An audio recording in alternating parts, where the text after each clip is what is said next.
Hi, my name is Zach, and I am refuting Vivian's speech on child labor. And her main claim was child labor sustains poverty by rendering these children helpless to secure the future of their country. Her secondary claims were: 1, child labor decreases the life expectancy of children; 2, child labor doesn't allow enough time for them to get a formal education; and 3, child labor makes it difficult for anyone over the age of 17 to find employment. Now, my response to her first claim is the source of her argument, where she got her statistics and information, is a very biased source. They focus a lot on like where your food came from and the food labels and all those different arguments and natural organic foods. So they're a very biased source, and they only focused the evidence and examples on one example, which was a very small pool based on the entire statistics, where she said that the entire child labor industry is around, I think it was 200 million kids. Another statistic she pointed out was that there was 22,000 deaths related to child labor. There's always going to be deaths related to work.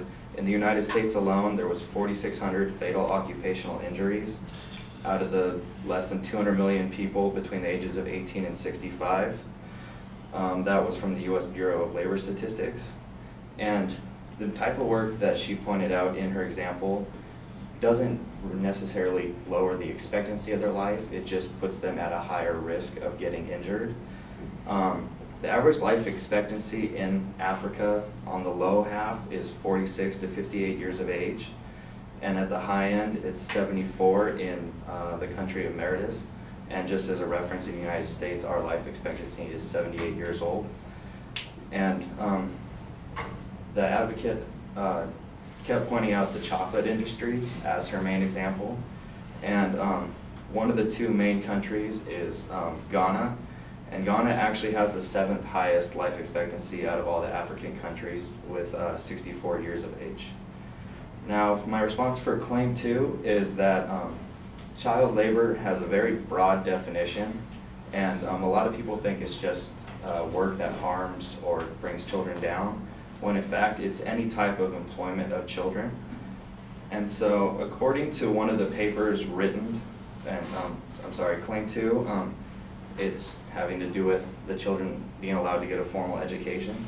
And according to a paper written by Edmund and Pavsnik on child labor that was actually cited by Vivian, only about 6.4% of the 124 million children studied in the paper worked over 40 hours a week, and 70% of the children who worked went to school. In another study done by Emerson and Souza, titled "Is Child Labor Harmful? The Impact of Working Earlier in Life on Adult Earnings?" They did a study in Brazil on a group of people that, and they surveyed, I think it was around 63,000 people, and they actually found a positive correlation between people who actually started working at the ages of 12 to 14, but they ended up actually finding a negative effect at people who started before the age of 12. And my response to her third claim, that child labor makes it difficult for anyone over the age of 17 to find employment, I said that child labor does not affect unemployment rates significantly in countries where child labor persists. And I went back to the chocolate industry example, and I used Ghana. And Ghana actually has, as of 2013, a 5.2% unemployment rate, as compared to the United States, who this year has a 5.5% unemployment rate. And according to sources, a large majority of child laborers are involved in the agricultural industry, which again is a very small scope as compared to everything like the manufacturing, production, and all the other industries. And of the 25% of the children ages 5 to 14 that participate in market work, little actually work outside of their household, and less than 3% of the children aged 5 to 14 work outside of their household for pay. And this work as pay is actually more common in the rural settings than in urban settings, and that is from the study done by Edmund and Pavsnik. So in conclusion, child labor on the bad kind that the proponent pointed out is very harmful, but I do not believe that it is as as large of an issue as she pointed out. Thank you.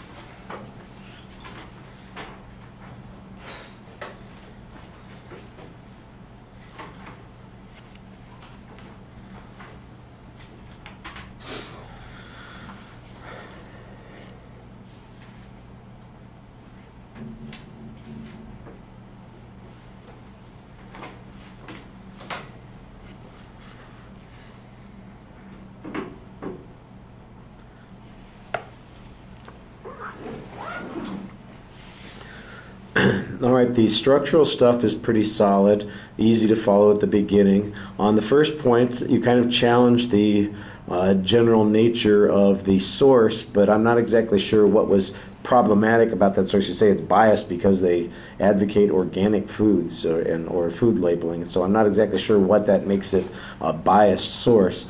I thought the information that came following that with the statistical analysis made a little bit more sense, that we have that deaths are associated with all kinds of employment.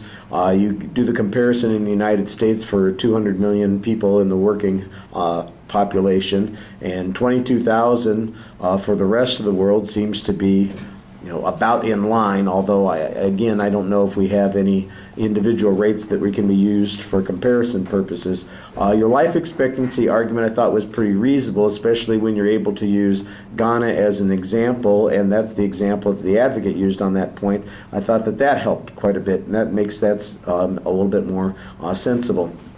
The discussion of what defines child labor on the second point, I think that's probably the clearest argument and the one that's most essential, that there are a lot of people that fit in these categories that don't necessarily, we wouldn't think of them as laborers, since they still attend school, 70% of them, that it's a small proportion of the population.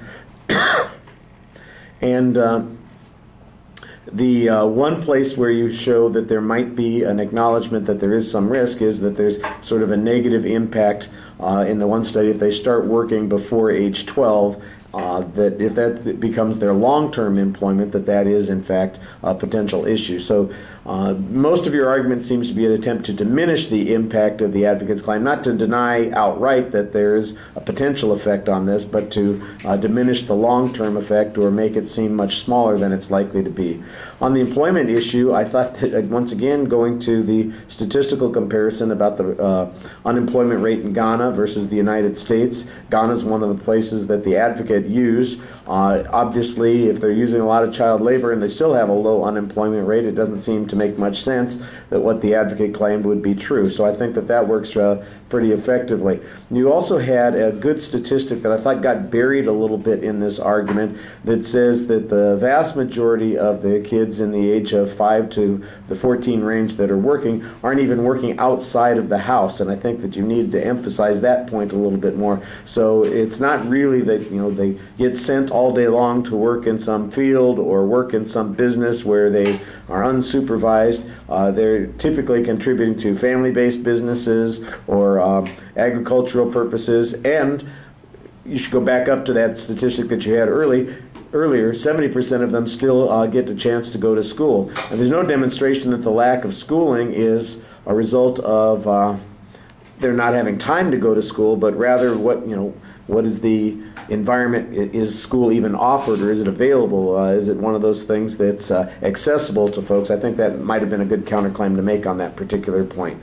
So like I said at the end, it doesn't make much sense to deny that child labor is potentially problematic, but to minimize how significant it is in the places that it's occurring. I thought you did a reasonable job on that.